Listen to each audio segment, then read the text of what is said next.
অনুমোদন আমরা এর আগে একটা উপদেষ্টা পরিষদের মিটিংয়ে করেছিলাম। আজকে আমাদের মাননীয় প্রধান উপদেষ্টার সভাপতিত্বে অনুষ্ঠিত উপদেষ্টা পরিষদের বৈঠকে এটা চূড়ান্তভাবে অনুমোদিত হয়েছে। তা আপনারা বলতে পারেন যে আজকে আমরা মাজদার হোসেনের মামলার যে রায় ছিল সেটার পরিপূর্ণ বাস্তবায়ন এবং বিচার বিভাগের স্বাধীনতা পরিপূর্ণরূপে প্রতিষ্ঠার যে শেষ ধাপ সেটা সম্পন্ন করলাম আইনগতভাবে। প্রশাসনিক কিছু ব্যাপার এখনও রয়ে যাবে, স্ট্যাবলিশ করা, সচিবালয় এটাকে ফাংশনাল করা। তো এখানে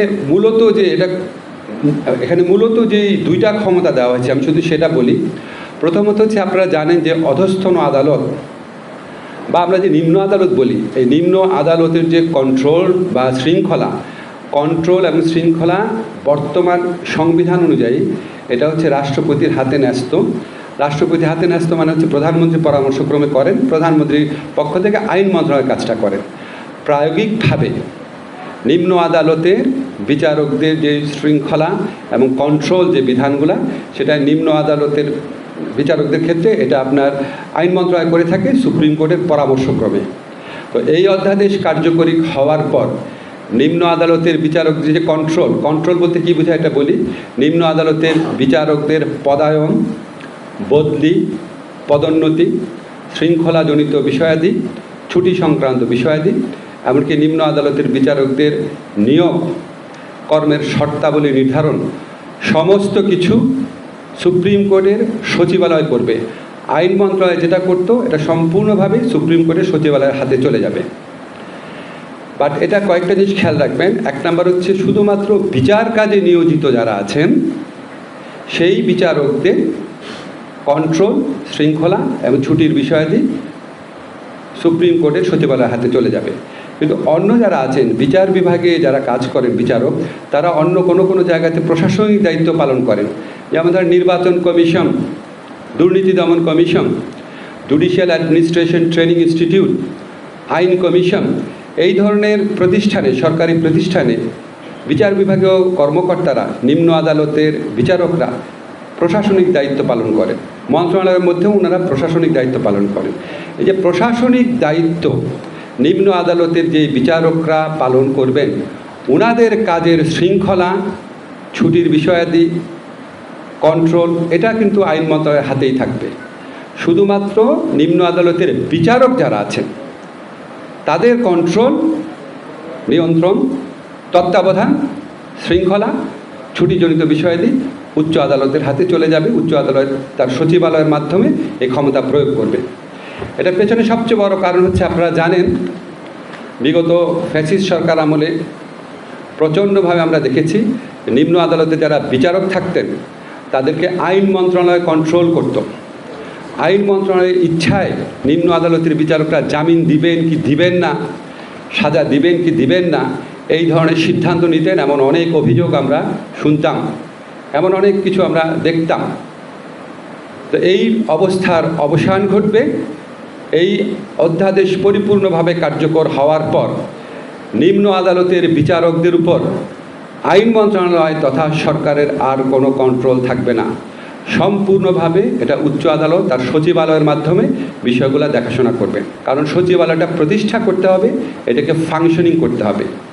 আমরা বিধান রেখেছি সচিবালয় সম্পূর্ণভাবে কার্যকরী হওয়ার পর সরকার সুপ্রিম কোর্টের সাথে পরামর্শক্রমে এই অধস্তন আদালতের বিচারকদের উপর তত্ত্বাবধান এবং অধস্তন আদালতের উপর তত্ত্বাবধান, নিয়ন্ত্রণ এবং শৃঙ্খলার বিষয়াদি উচ্চ আদালতের হাতে ন্যস্ত করা হবে। আশা করছি আমরা উচ্চ আদালতের সচিবালয় কয়েক মাসের মধ্যেই সম্পূর্ণ কার্যকর হয়ে যাবে, গঠন করা হয়ে যাবে। এরপর থেকে নিম্ন আদালতের বিচারকদের নিয়ন্ত্রণ, তত্ত্বাবধান, শৃঙ্খলা এবং ছুটির বিষয়াদি সম্পূর্ণভাবে উচ্চ আদালতের সচিবালয়ের মাধ্যমে পরিচালিত হবে। সরকারের আর কোনো কন্ট্রোল থাকবে না। এটা হচ্ছে একটা আসপেক্ট। সেকেন্ড আসপেক্ট হচ্ছে, উচ্চ আদালতের সচিবালয়ের মাধ্যমে নিম্ন আদালতের যে আর্থিক ব্যবস্থাপনা বা আর্থিক স্বাধীনতা সেটাও নিশ্চিত করা হয়েছে। এখানে আমরা কতগুলো বিধান করেছি। নাম্বার 1 বিধান হচ্ছে, আদালতের, উচ্চ আদালতের বা নিম্ন আদালতের পুরা বিচার বিভাগের, সম্পূর্ণ বিচার বিভাগের উন্নয়ন বা সম্পূর্ণ উচ্চ আদালত বিচার বিভাগের আপনার যে কোনো ধরনের প্রকল্প গ্রহণ করার ক্ষেত্রে সচিবালয়ের নেতৃত্বে, উচ্চ আদালতের সচিবালয়ের নেতৃত্বে, সুপ্রিম কোর্টের সচিবালয়ের নেতৃত্বে একটা যাচাই বাছাই কমিটি থাকবে। যাচাই বাছাই কমিটি প্রকল্প গ্রহণ করবে। সেই প্রকল্প একটা কমিটির কাছে পাঠানো হবে পরামর্শের জন্য। সেই কমিটির প্রধান থাকবে উচ্চ আদালতের প্রধান বিচারপতির অনুমোদন বা সম্মতিতে, বা উনি যার নাম রেফার করবেন সেরকম একজন আপিল বিভাগের বিচারকের নেতৃত্বে একটা কমিটি থাকবে। সেই কমিটি যখন সুপারিশ করবে, সুপারিশ করার পর সুপারিশকৃত প্রকল্পের প্রাক্কলিত ব্যয় যদি 50 কোটি টাকা বা তার কম হয়, সেই ক্ষেত্রে প্রধান বিচারপতি এটা অনুমোদন করবেন, আর কারো অনুমোদনের প্রয়োজন হবে না। 50 কোটি টাকার যদি বেশি হয়, তখন প্রধান বিচারপতি এটা পরিকল্পনা কমিশনের মাধ্যমে একনেকের সভায় উপস্থাপন করবেন। অর্থাৎ 50 কোটি টাকা প্রকল্প, 50 কোটি টাকা প্রাক্কলিত ব্যয়, এই ধরনের প্রকল্প অনুমোদন করার ক্ষমতা উচ্চ আদালত পেয়ে যাচ্ছে। এবং এই 50 কোটিতে সীমাবদ্ধ না, এটা যদি সংশোধিত হয়, ভবিষ্যতে বাড়ানো হয় বা সময় বাড়ানো হয় বা খরচ বেড়ে যায়, তাহলে আরও 50 কোটি টাকা পর্যন্ত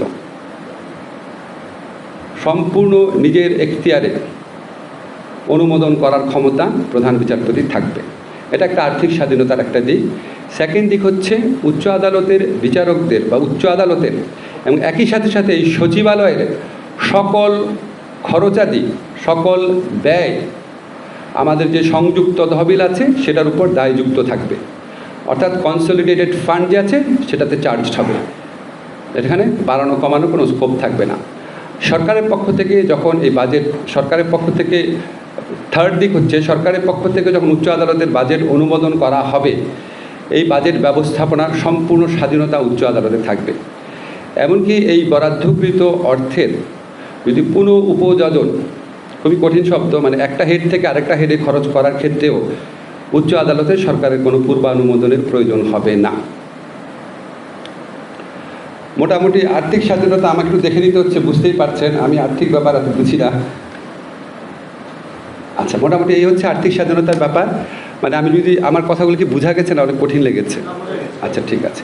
এটাই হচ্ছে আমাদের, এই যে আমি আপনাকে বাজেট প্রণয়ন, বাজেট ব্যবস্থাপনা, প্রকল্প গ্রহণ, তারপরে সচিবালয় প্রতিষ্ঠার সংক্রান্ত যে বিধান আছে, সেই বিধান এই আইনটা গেজেটে প্রকাশিত হওয়ার পর, গেজেট নোটিফিকেশন হওয়ার পর সাথে সাথে কার্যকর হয়ে যাবে। আর নিম্ন আদালতের বিচারকদের যে কন্ট্রোল শৃঙ্খলা, সেটা এই সচিবালয় প্রতিষ্ঠার কাজ সম্পূর্ণ হওয়ার পর আমরা সুপ্রিম কোর্টের সাথে পরামর্শক্রমে গেজেট নোটিফিকেশনের মাধ্যমে কার্যকর করব। কিন্তু বাজেট এবং আর্থিক ব্যবস্থাপনা সংক্রান্ত বিষয়াদি গেজেট নোটিফিকেশনের সাথে সাথে কার্যকর হয়ে যাবে। দেশের নাম্বার 1 ট্রেডিং অ্যাপ নিফটি ফার্স্টে পাচ্ছেন ট্রেডিং এর সব সুবিধা, dual exchange access, company analysis, portfolio তৈরি করা সহ আরও অনেক ইউনিক ফিচারের সাথে ট্রেড করতে ডাউনলোড করুন এক্ষুনি।